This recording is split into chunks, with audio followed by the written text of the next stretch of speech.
नमस्कार, मैं पंकज आचार्य the times of Bharat में स्वागत करता हूं।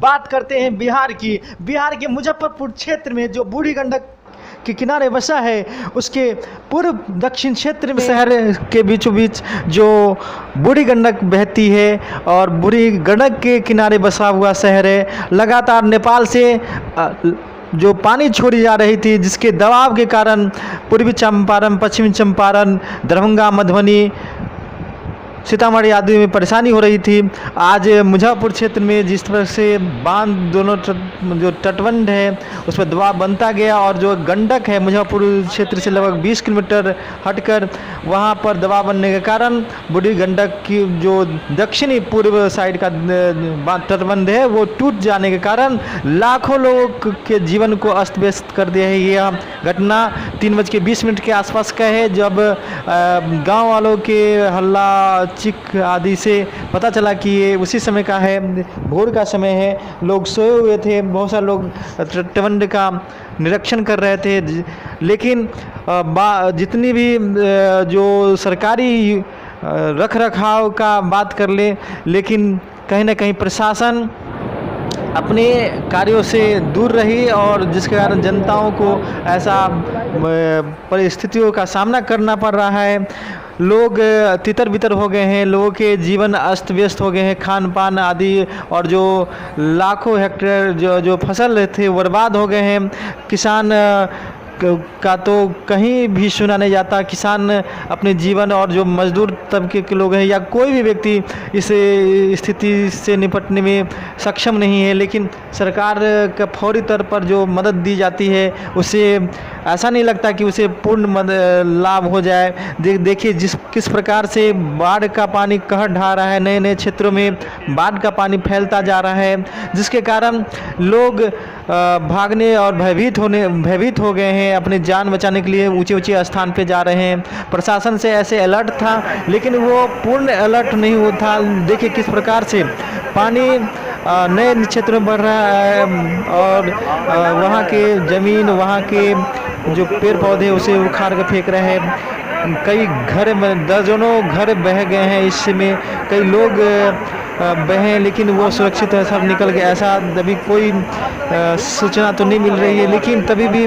लाखों की संख्या में देखिए मोहम्मदपुर में इस घटना से प्रभावित हैं और सरकार अभी थोड़ी सी एक्शन में आई है। लेकिन तभी भी कोरोना का है, जहां लॉकडाउन, दूसरी लॉकडाउन जो बिहार सरकार के द्वारा लगाई गई है, उसके कारण परेशानी और ऊपर से बाढ़ और बारिश ने जीवन जीना नर्क बना दिया है। अब प्राकृतिक घटना है, इसमें कुछ कहा नहीं सकता, लेकिन सरकार भी है सो कहीं ना कहीं अपनी जवाबदेही नहीं निभा रही है। वहीं विपक्ष आरोप प्रत्यारोप का खेल खेल रहा है और वो भी साथ में सरकार और जनताओं के बीच का कार्य को नहीं निभा पा रहा है, जिस कारण ऐसी स्थिति परिस्थिति दिखने को लगती है। और आम जनता, गरीब जनता, किसान का कोई सुनवाई नहीं हो पाती है। लोग जो गरीब हैं और गरीब होते जा रहे हैं और कहीं ना कहीं सभी राजनीति पार्टियां बाढ़ और आपदाओं के नाम पर, महामारियों के नाम पर रोटी सेकते हैं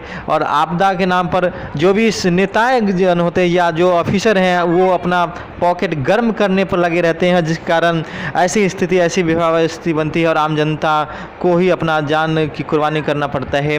लेकिन कब तक इस तरह से स्थिति परिस्थिति बनती रहेगी? प्राकृतिक घटनाएं, आप जानते हैं कि कोरोना के मामले बढ़ते जा रहे हैं वो, लेकिन उसका सही से जांच हो रहा है नहीं, ये भी संदेह के घेरे में है। कारण कि बिहार में वैसी संसाधन नहीं है, वैसी सुविधाएं नहीं है।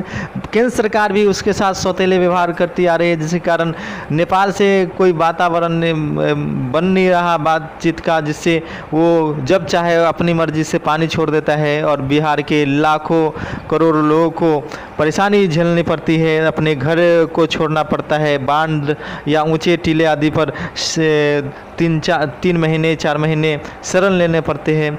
तो अब तो आदत पड़ गई है लोगों को ऐसी मार झेलने की, लेकिन तभी भी सरकार चाहे तो इस सब का निराकरण कर सकते। नीतीश सरकार ने कुछ कदम उठाए, लेकिन सरकार के जो ऑफिसर हैं वो सही से काम नहीं कर पाते हैं।